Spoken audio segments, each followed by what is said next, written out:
Hello, I'm here with David Cunliffe, Labor's finance spokesman, to talk about, firstly, Labor's and the Green and Progressives' alternative banking inquiry, and to ask, firstly, what did you find with the inquiry?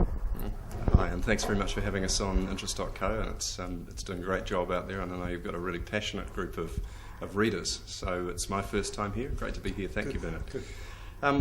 We announced the banking inquiry yesterday, and it had been 2-3 months in the making. We'd had a team of economists chewing through all sorts of data from what we could find on the Reserve Bank's website to stuff that was in the 50 submissions that we got to stuff that was through a whole back issue of bank disclosure statements.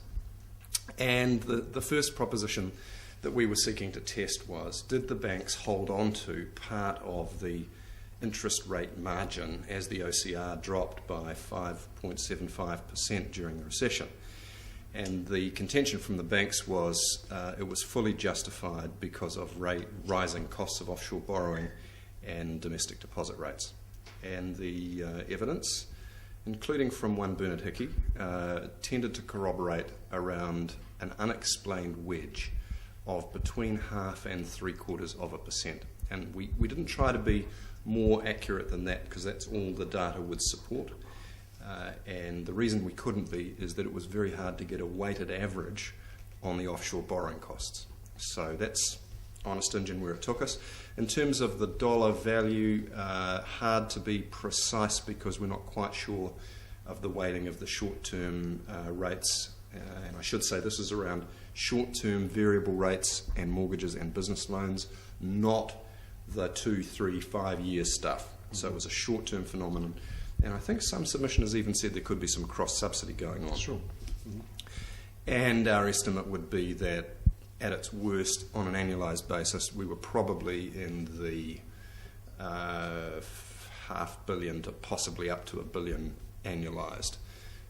But I'm happy. Oops, dropped the coffee. That's all right. But it had a cap on it. That's right. I'm happy to say that, perhaps coincidentally, since the inquiry was held at the start of September, bank margins have now decreased to the normal range, and there is no evidence that short-term lack of pass-through has persisted. So we'd like to think job well done, shine a bit of a light on something and the problem goes away, but it certainly is documented now that it existed back then. So what recommendations came out of the inquiry?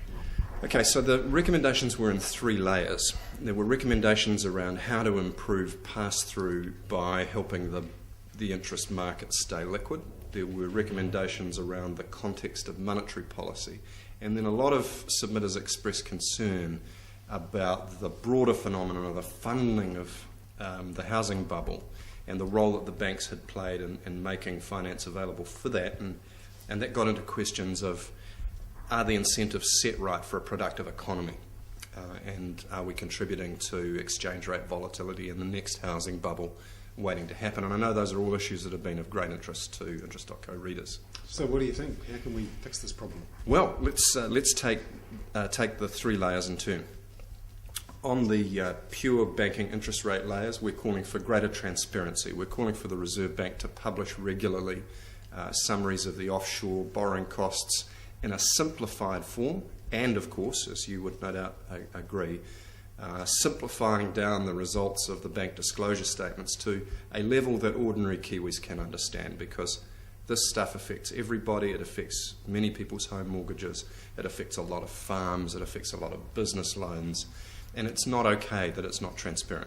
So improve transparency, number 1. 2, do what you can to make the banking market more competitive.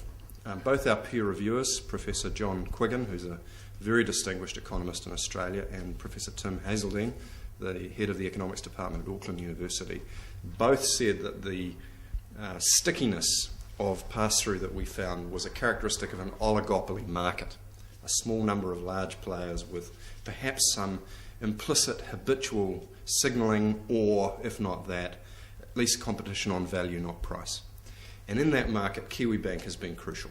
It had led the rates down in the previous years when it had the balance sheet strength to fund it. It's had to go offshore for capital recently, and the rumour is the government hasn't been keen to continue to inject onto that balance sheet.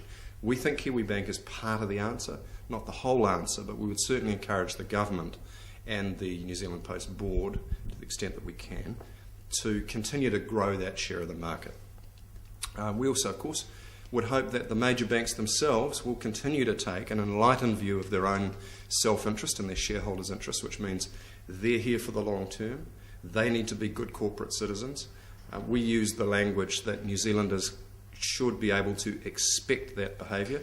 And one of our peer reviewers told us off for being too soft, said that we should require that behaviour and it shouldn't be left to chance because, of course, banks have fiduciary duties to shareholders.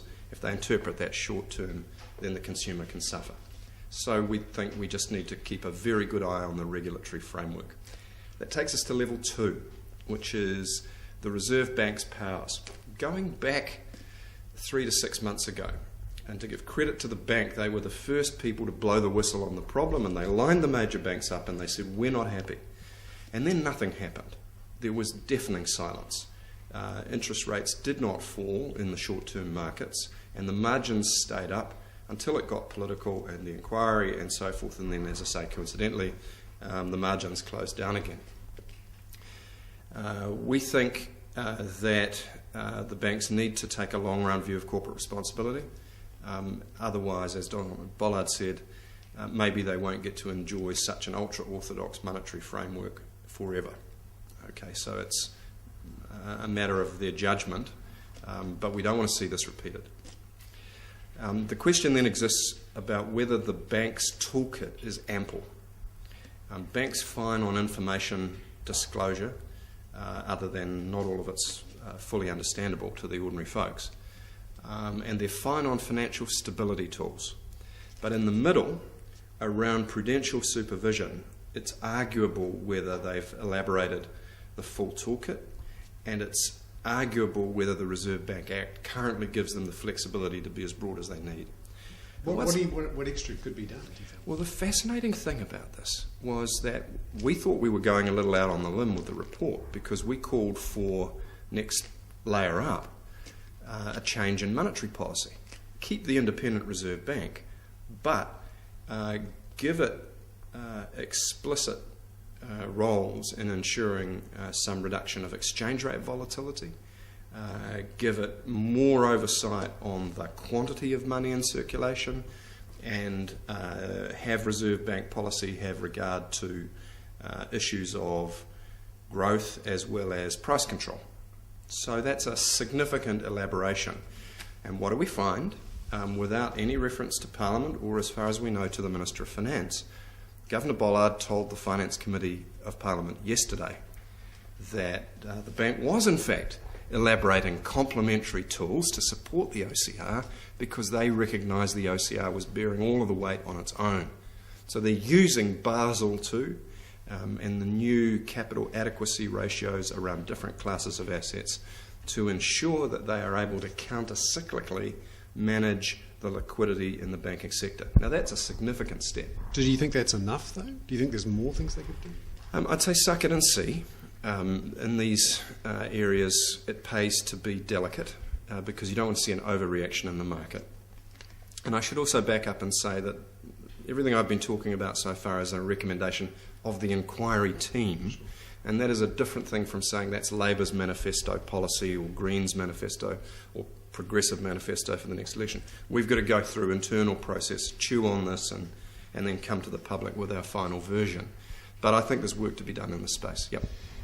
Now the government's looking at reforming tax, and particularly is looking at property taxes, Yep. shuffling the area of GST, income tax.